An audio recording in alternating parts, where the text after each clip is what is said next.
Bonjour, bonsoir, bienvenue sur cette page ou sur cette chaîne. Alors aujourd'hui nous allons parler de la spiritualité. Nous allons parler de ceux qui vous volent votre vigueur, votre grâce ou votre bénédiction. Amen. Lorsque Dieu nous donne des consignes de veiller sur la sexualité, de veiller à notre être en feu, de ne pas être dans l'impudicité ou vraiment de fuir l'impudicité, il est primordial de prendre cela au sérieux. Alors, plus en avant, je vais vous partager un témoignage d'une jeune dame qui s'est fait vraiment voler sa vigueur par un homme malsain. Voilà, les mystiques.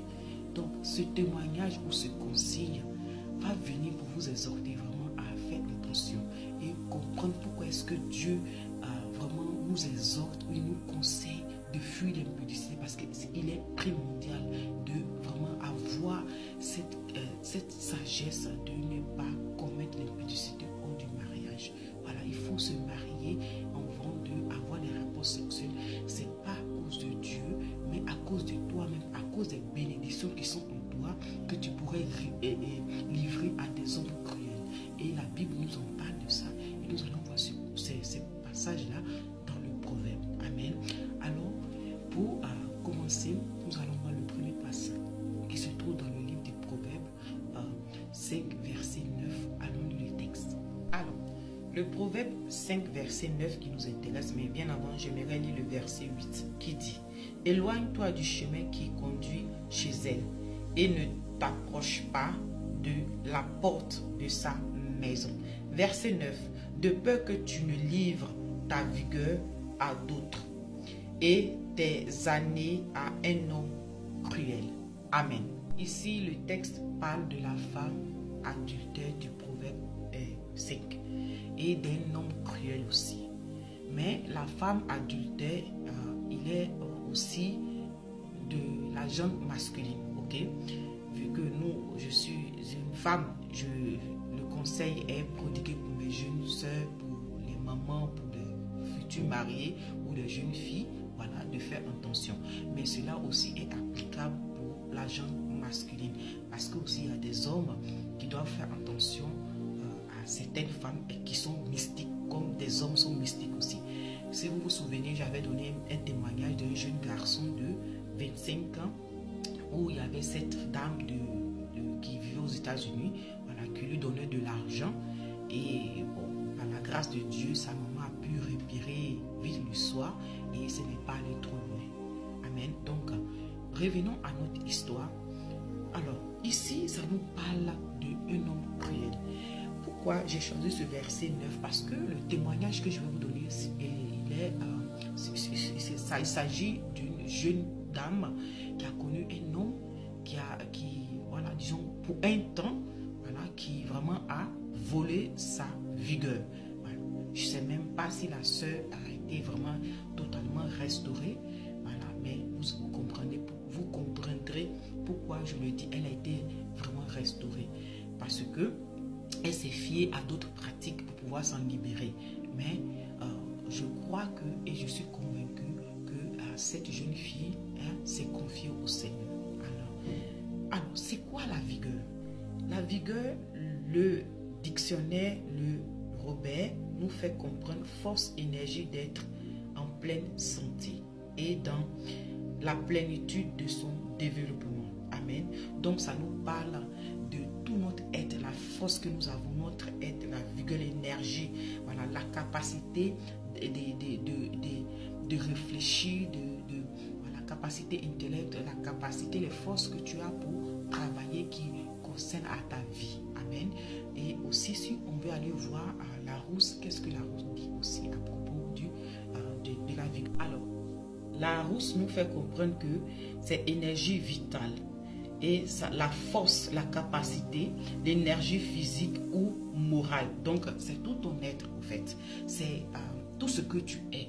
Et ici, ça nous parle de peur que tu n'aies livré tes années à un homme cruel. Donc, ça dit tout ce que Dieu a mis en toi pour que tu reçoives sur cette terre.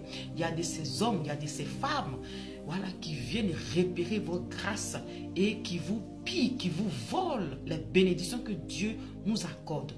il est important de prendre conscience de cela. Lorsque Dieu nous donne des consignes ou nous dit de fuir l'impudicité, ce n'est pas à cause de lui, mais c'est à cause de nous-mêmes. C'est pour que nous accomplissons les dons et les capacités qu'il a mis en nous et que nous prospérons, nous ressuscitons sur cette terre.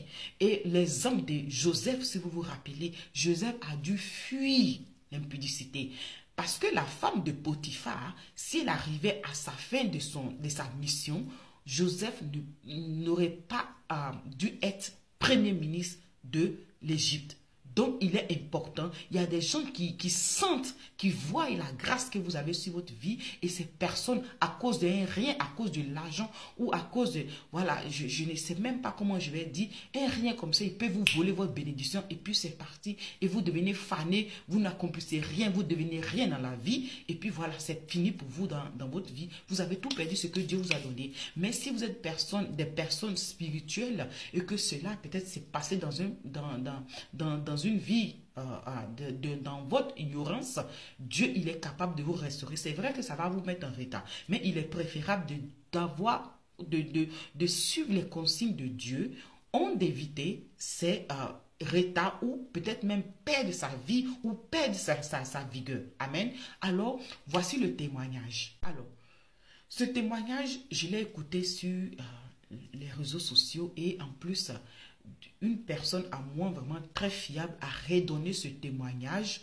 Et la fois dernière, j'ai entendu un petit témoignage d'un homme qui parlait des filles qui aiment manger l'argent des hommes qu'elles n'aiment pas.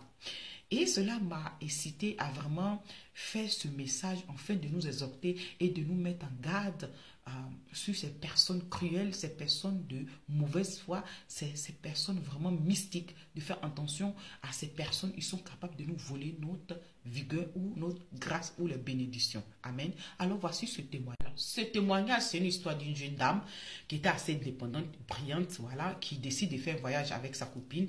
Ils vont en vacances. Au retour de ces vacances, croise un homme d'affaires sur le vol. Et c'est pourrait que même sa copine connaissait cet homme.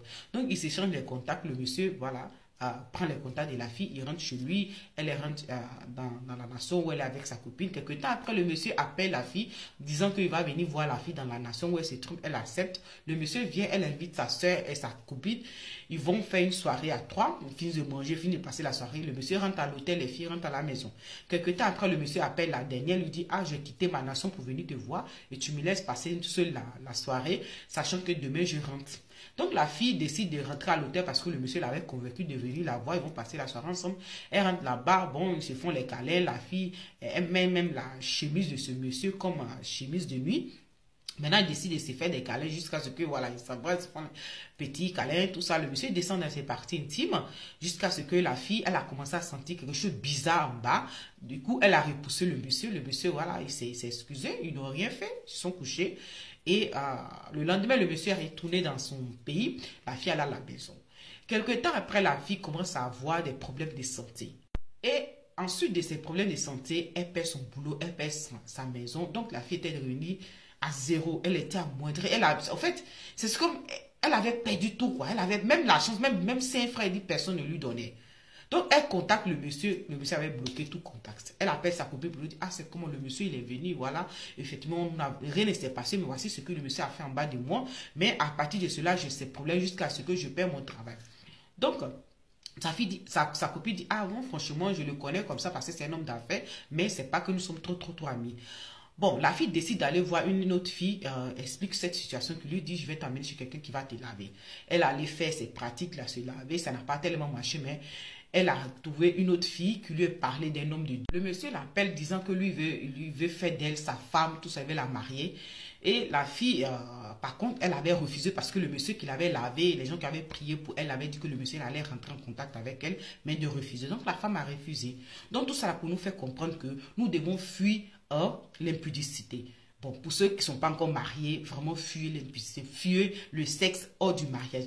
Prenez l'argent des hommes que vous allez marier ou bien attendez d'abord le mariage avant qu'un homme vous touche. Gardez votre vigueur. Dans 1 Corinthiens 6, verset 18, nous fait comprendre que nous devons fuir l'impudicité comme Joseph l'a fait. Et Dieu, quand il donne les consignes, c'est pour notre propre bénédiction, c'est pour nous-mêmes, c'est pas pour Dieu. Alors ce message, ce témoignage, ça vient vous exhorter à prendre garde, mes frères et sœurs, que Dieu nous bénisse.